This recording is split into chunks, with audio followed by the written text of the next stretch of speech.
I'd like to tell you about the promises of God. So that when conditions arise in your life, you can rely on these things that God has promised.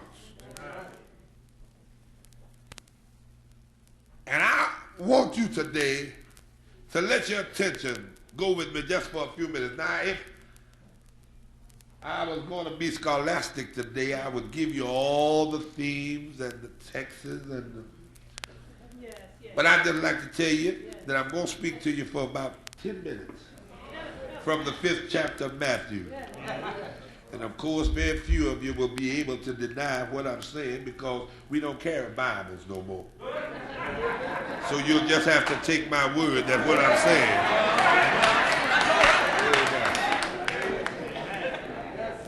Used to be a time that everybody in the church had a Bible. If they didn't have a big one, if they were ashamed of the big one, they had a Testament. And when the pastor gave out his scripture for the day, you'd see everybody turning. And if he read it wrong, somebody would get up and say, wait a minute, brother pastor. Don't read like that. But we don't have folk that are interested anymore. We don't carry our Bibles no more. But when you get home, get your Bible and dust it off and open it up. And I want you to read these words. And seeing the multitude, he went up into a mountain. And when he was set, his disciples came unto him. And he opened his mouth and taught them, saying, Blessed are the poor in spirit, for theirs is the kingdom of heaven. And today, for a few minutes, we'd like to talk to you about the promises of God.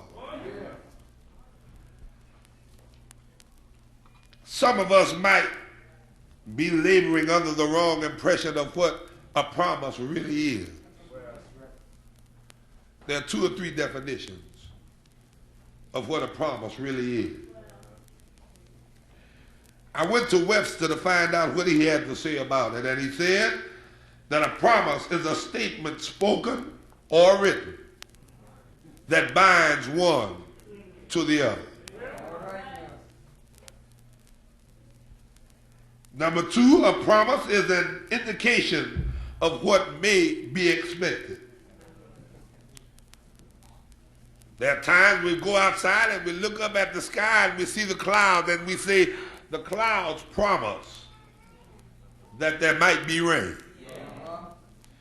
Or if we get up and go out and the sun is shining, we say the sunshine today promises a fine, beautiful day.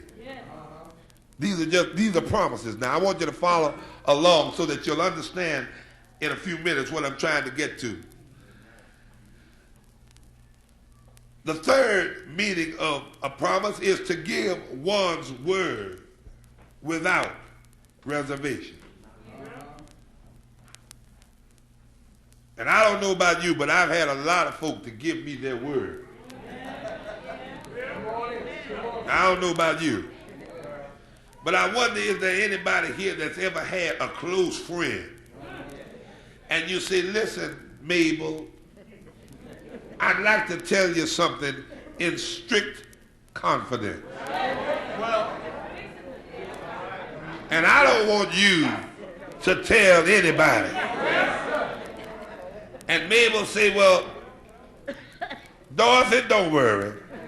I promise you, I won't tell anybody. And you'll bend over and you'll tell her some of the innermost secrets of your heart.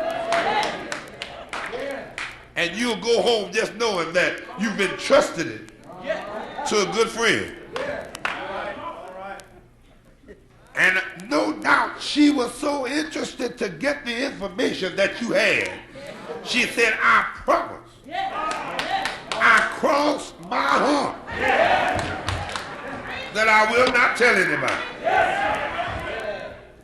Now this can be Monday. Tuesday, Mary, who lives on the extreme opposite end of town, will tell Dolores. And Dolores will tell John. And John will tell Robert. And then they want to know, where did it all come from? Because that one that made that solemn promise that I will not tell it broke her word. And it makes us know that men cannot be trusted to keep a promise. Y'all know what I'm talking about here.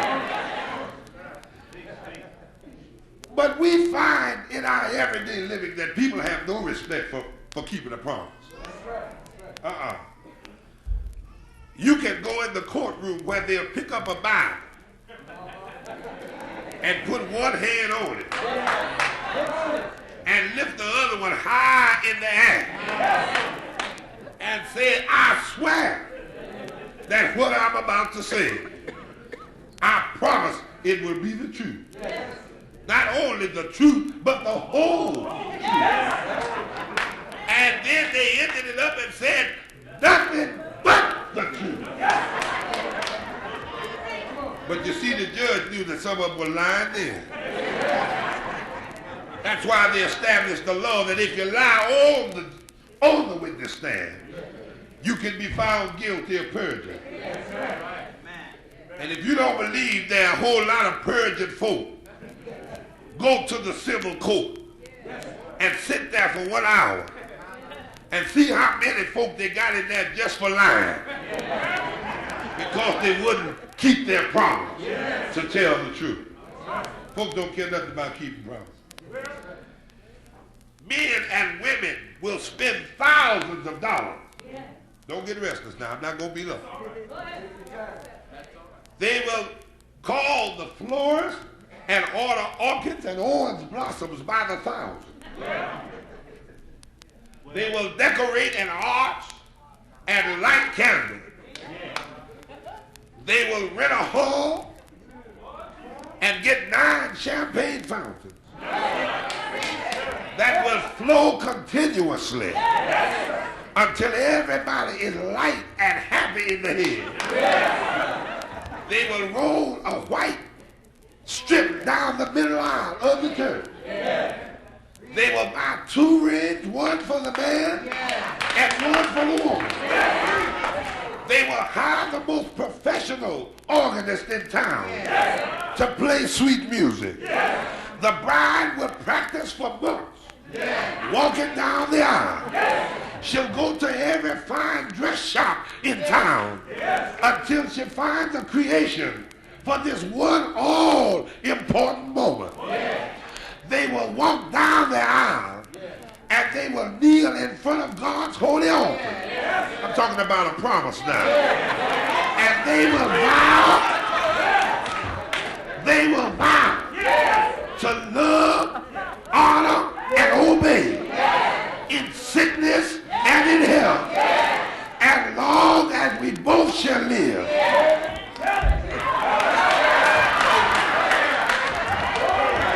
And then they will seal it with a kiss. And the pastor will ordain it from heaven by the power invested in him. And 2 weeks later,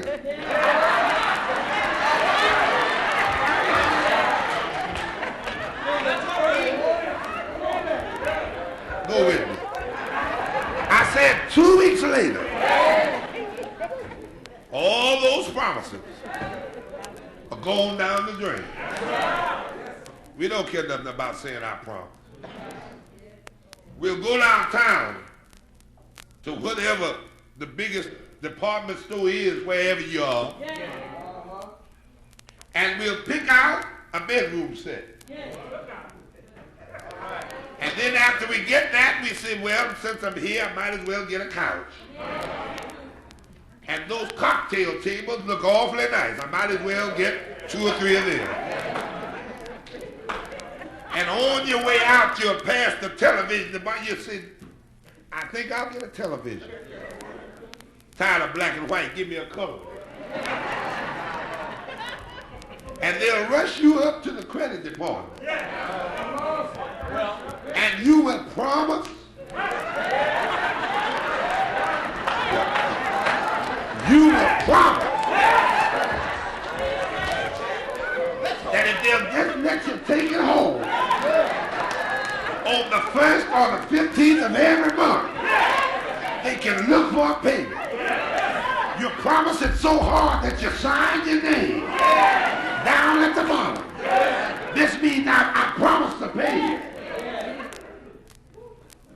And then on the 1st, they don't see you. On the 15th, they don't see you. On the 16th, you get a notice. And on the 17th, you call and say, I'll be there on the 20th. On the 20th, they don't see you. And you call back again.